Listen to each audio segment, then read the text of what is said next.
Agora que vimos um pouco a respeito da história da impressão e o quanto ela influenciou o nosso mundo, está na hora de conhecer um pouco mais a fundo os mecanismos que permitiram esse avanço da nossa história. As máquinas, por exemplo, que permitiram a impressão de um jeito muito mais rápido e eficiente, evoluíram muito desde Gutenberg, porém sempre funcionando mais ou menos da mesma forma. Mudando, é claro, suas tecnologias, com inovações que surgiam ao longo do tempo de acordo com que a sociedade avançava industrialmente.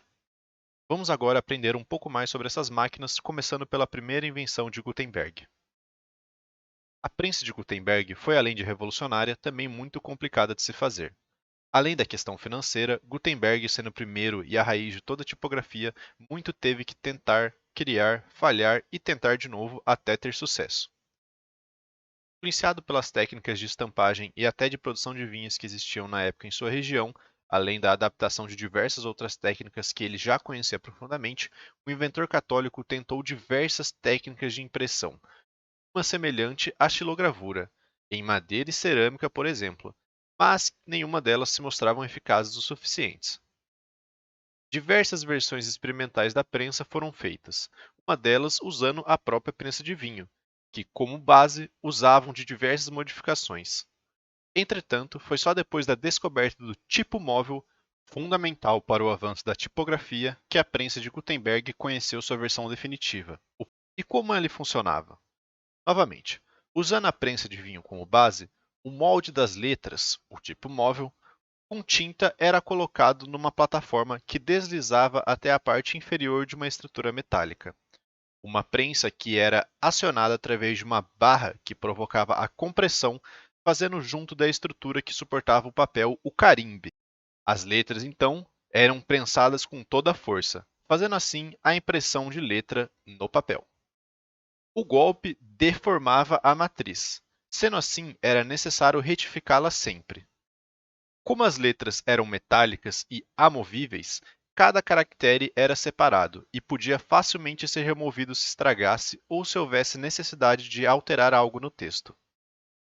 Ou seja, nada mais era do que uma máquina que imprimia as páginas dos livros.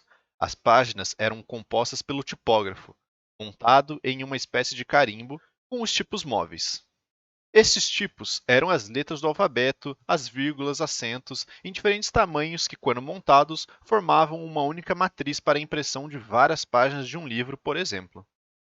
Todo esse processo era feito por mais de uma pessoa, sendo geralmente de 2 a 3, e precisava de uma extrema precisão para que os tipos móveis pudessem se alinhar e se ajustar entre si.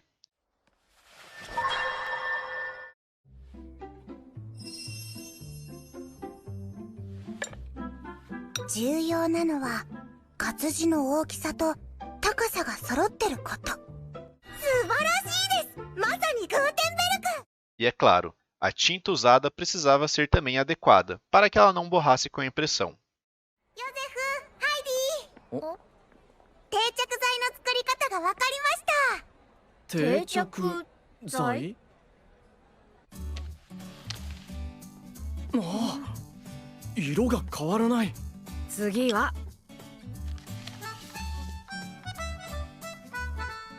黒くならない。私もこの目で見るのは初めてです。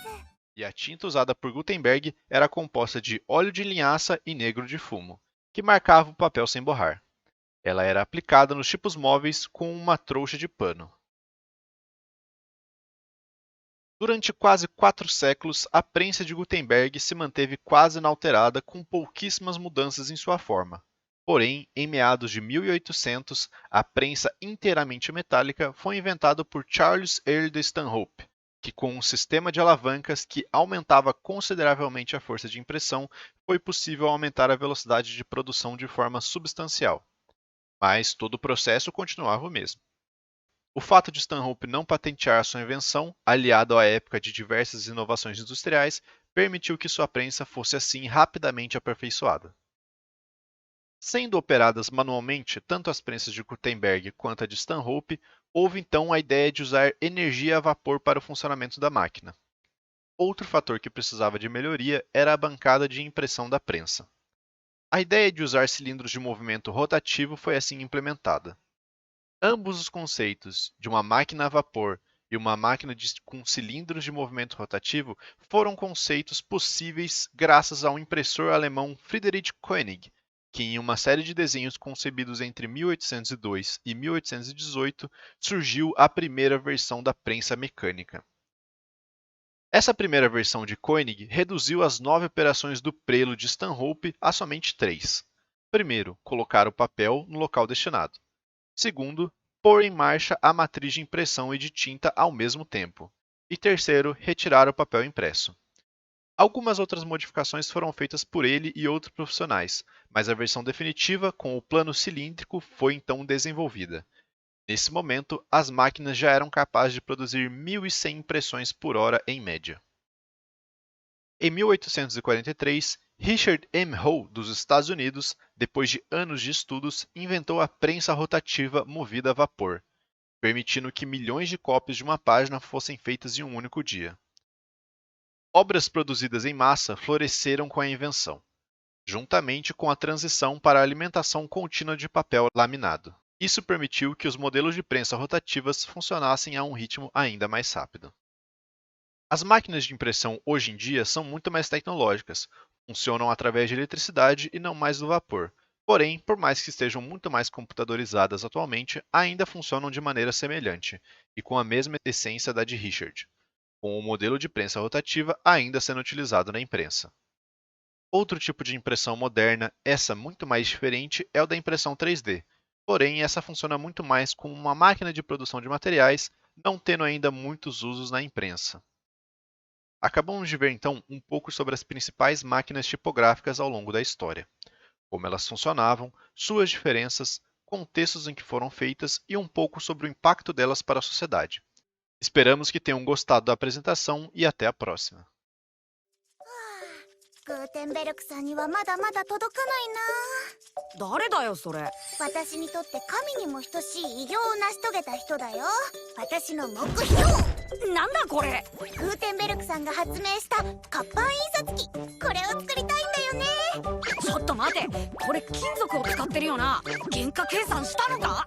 ルッツベンノさんに似てきたね。